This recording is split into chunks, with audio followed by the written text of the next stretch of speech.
Good evening, Bullpups. Just want to come with you with your April update, talk a little bit about budget and future planning, some of those adjustments that have been made. As a reminder, our Bullpup briefs cover our updates, things that are going on in the district, achievement areas of growth, future plans, and questions that come directly from the community. And that is exactly where this Bullpup brief originates from. As a quick sidestep, don't forget to download our app that's available through the iTunes Store if you have an iDevice. It's always a great thing that you can utilize for increased communication avenue. We're going to talk a little bit about budget and what that means for us. There's been a lot of questions surrounding the recent decision to adjust to a 4-day week for the final part of the year in order to make our books balance.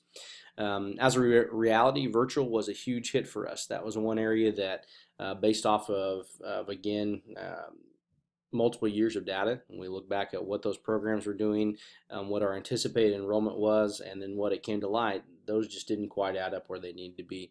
That was a tough adjustment for us late. In all reality, part of the discussion is really centered around the fact that, have we ensured that we've looked at every avenue, and that question can be answered absolutely yes, we have. Now, we've looked at everything that we can possibly do as a district in order to minimize that impact on students. We understand that this is a huge thing that we're asking for the community, but I've been absolutely continually impressed and amazed at the support that's come forward. We know that this is going to be a tough adjustment, but it's been one that's been met with quick planning. Been one that's been met with a lot of resiliency and a lot of understanding. We appreciate that. The fact of the matter is, when I've had individuals ask me about what it is that caused this, quite frankly, to put it bluntly, this is years of broken promises. As we've gotten into anything, and I really begin these discussions as we go through, it's pretty easy to understand that when given the proper resources and when given the proper time to kind of work through these things, we're able to meet these challenges and to be able to provide the type of quality education that Caney Valley has come to know for.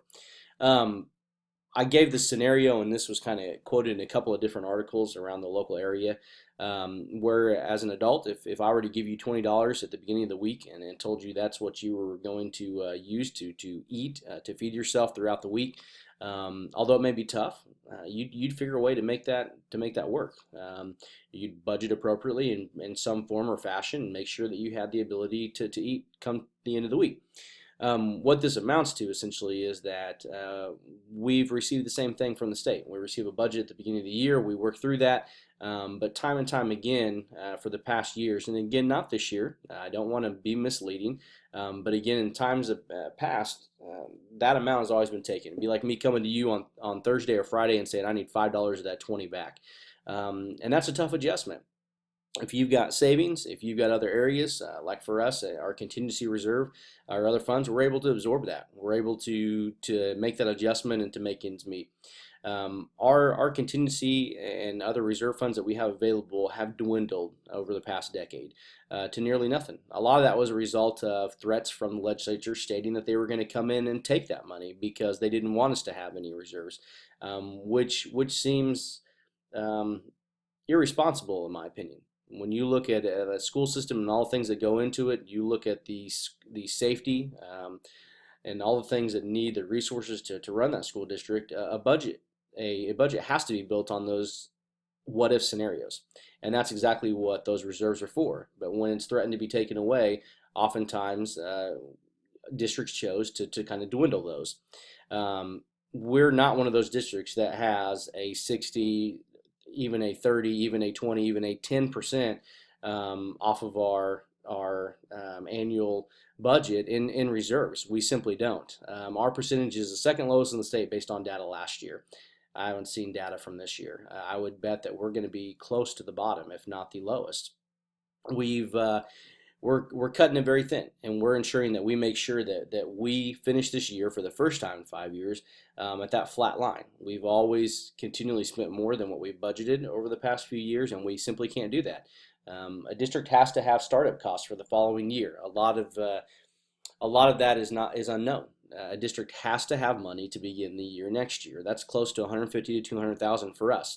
On special ed, on food service, on other areas that we have to have available to begin the year. So again, ending the budget not only flat, but also with enough money to start the following year is a necessity, because we simply do not have the reserves to continue that scenario where we pull from savings. We just don't have that. One way to look at that is that tricky accounting that the legislature, that the state likes to talk about all the time, that we're receiving more money than ever in education. So this is the easiest way I can think of explaining it. Let's say that in years past, that a district would receive a pile of money in education and a pile of money in other. So that could range from our local effort in our supplemental general fund. It could be our capital. It could be our CAPERS, our retirement system for our teachers, a variety of other sources that typically would be allocated one way or another. What's happened is that simply, instead of having that division broke down in this graphic, it's changed to this year under the current block system. We've simply just adjusted where that money is going. So the statement to say that we're receiving more money than ever in education is technically accurate. And it's not a false thing to say that, but when you look behind the numbers, it's easy to see that we're not receiving more money overall as a district. It's simply just going into a different pot or a piggy bank in this representation.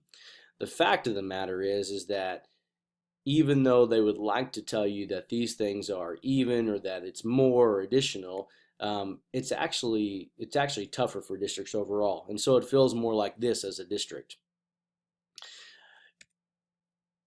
In order to meet that, we've had to adjust the calendar. So we'll be lengthening 10 minutes throughout the end of the year, keeping our original language in our teaching contract. I know there were some questions surrounding that. Yes, our teachers will be working those. We will be using those as extremely valuable days to begin planning for next year, particularly on curriculum, to make sure that we're meeting those standards and those things that the state dictates to us, those unfunded mandates that also are coming out. We want to make sure that we use that time valuably, and the teachers do as well. So again, I know there are some questions surrounding that, but rest assured, yes, our teachers that are under contract are working those days. Those are not free days that we're giving, despite what some of the original thought or discussion had centered around. We will shorten those 5 days, those Fridays, throughout the remainder of the year. And as I said before, these days are huge benefit to our district, and they're going to benefit us immensely in the end.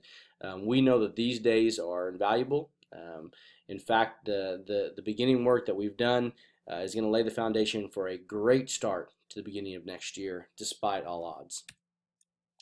I would encourage, and again, I try not to get too involved in this. It's been funny. I'm actually writing this on a day when social media through Twitter is kind of blowing up regarding our recent local decision. And it amazes me that Governor Brownback's media director and another Hillsdale graduate also got involved in these things, and unlike the state, our local district doesn't have the resources to begin trying to get in some Twitter war or being involved in anything. Simply, we've got too much to handle at our local level. So I apologize for any retweets or tweets or things or focus that was brought in our district in any type of light. That wasn't the intention regarding it whatsoever, but I would encourage you, and again, I won't tell you what to say or how to say those things, but it's important that you express your opinion to your representatives as we begin, especially during this downtime of the legislative session. Let them know that we need to ensure that we have a fair and equitable and adequate funding for our schools. Remind them that we have a system of checks and balances for a purpose. It's not the legislature's job to determine if their laws are constitutional or unconstitutional. That's our court system. We have that for a reason. Their time, again, I would hope would be focused on how do we fix this. And I've had some great discussions with some of our local representation, some of our local legislators, and I appreciate their candidness as we go through. We seek the same thing, and we've talked about that, and that's just that we need to be stable, some stability to the system. I can assure you that regardless of whatever, and again, this is the first year that so far we have been held harmless, and we hope it continues that way. As long as it stays that way, we can maintain that budget. We absolutely can.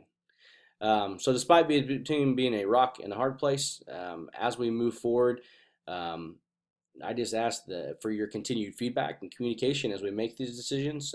These are never easy, but we do focus on the students here at Caney Valley. That's what's important to us.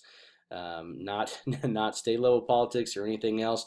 I can assure you I'll be releasing a statement pretty soon about uh, you know, hopefully they'll focus on their end, and as always, I'll focus on our end down here, and not get drawn into anything that really doesn't benefit our kids in any way, shape, or form. As always, Bullpups, we are building up lifelong passion under proven success. We will continue that. We will continue to move forward together, Caney strong. I have no doubt that the future is brighter for us as we begin to develop and finalize our technology and facility plan, as we begin to really get a hold of what we need to do to continue and maintain the academic and activity and athletic success that Caney has been known for. And I'm extremely humbled and proud to work alongside the educators, the community as a whole, along with your support as we continue to finish out this year. So as always, your questions, thoughts, and concerns are always welcome. I do enjoy that feedback. It's a great and positive thing for me, even when it may not be in line with what I'm thinking as well. I don't profess to have all the answers, but I do know that I'll make myself available and spend as much time as you'll give me to talk you through decisions, bring you in on the process, as we go through this journey together to make sure that Caney remains the best district in Southeast Kansas. So finally, how can you get a hold of me? There's a couple of sources there. As you can see, I'm always available. If you can't get a hold of me, please call the district office, set up an appointment with me, send me an email. I appreciate all that you've done to maintain everything, and hope you have a wonderful evening. Go Bullpups.